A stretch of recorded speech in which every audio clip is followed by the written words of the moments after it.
नमस्कार, मैं पद्मजा जोशी। आज 3 अगस्त है और आज हम लोग वीरांगना झलकारी बाई का स्मरण करेंगे। तो झलकारी बाई का जन्म 22 नवंबर 1830 में हुआ था और ये वीर गति को प्राप्त हुई थी 4 अप्रैल 1857 में। इनका जन्म बुंदेलखंड के एक गांव में निर्धन कोली परिवार में हुआ था। इनके पिता का नाम मूलचंद और माता जमुनाबाई थी। झलकारी बाई बचपन से ही साहसी और दृढ़ प्रतिज्ञ बालिका थी। बचपन से ही झलकारी घर के काम के अलावा पशुओं की देखरेख और जंगल से लकड़ी इकट्ठा करने का काम भी करती थी। बताते हैं कि एक बार जंगल में झलकारी की मुठभेड़ एक बाघ से हो गई थी और इन्होंने अपनी कुल्हाड़ी से उस जानवर को मार डाला था।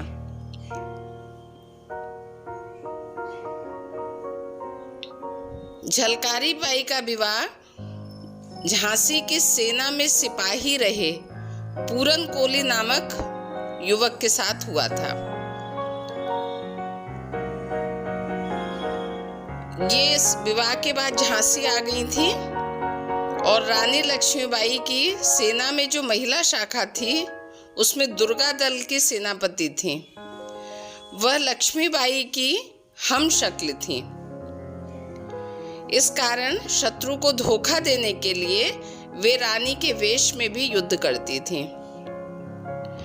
सन 1857 के प्रथम स्वतंत्रता संग्राम में अंग्रेजी सेना से रानी लक्ष्मीबाई के घिर जाने पर झलकारी बाई ने बड़ी सूझबूझ और स्वामी भक्ति और राष्ट्रीयता का परिचय दिया था। रानी के वेश में युद्ध करते हुए वे अपने अंतिम समय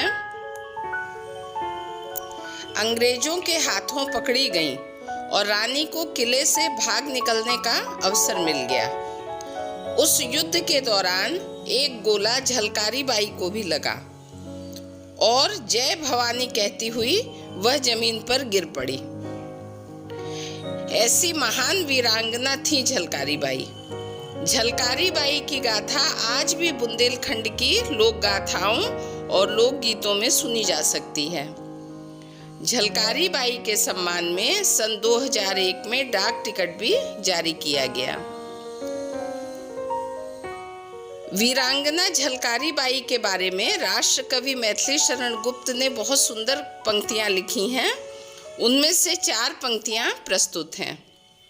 जाकर रण में ललकारी थी, वह तो झांसी की झलकारी थी। जाकर रण में ललकारी थी, वह तो झांसी की झलकारी थी।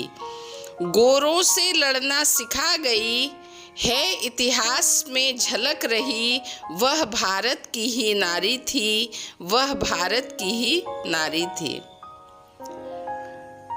हम सब वीरांगना झलकारी बाई का स्मरण करते हैं, उनका सम्मान करते हैं और अपना श्रद्धा सुमन अर्पित करते हैं।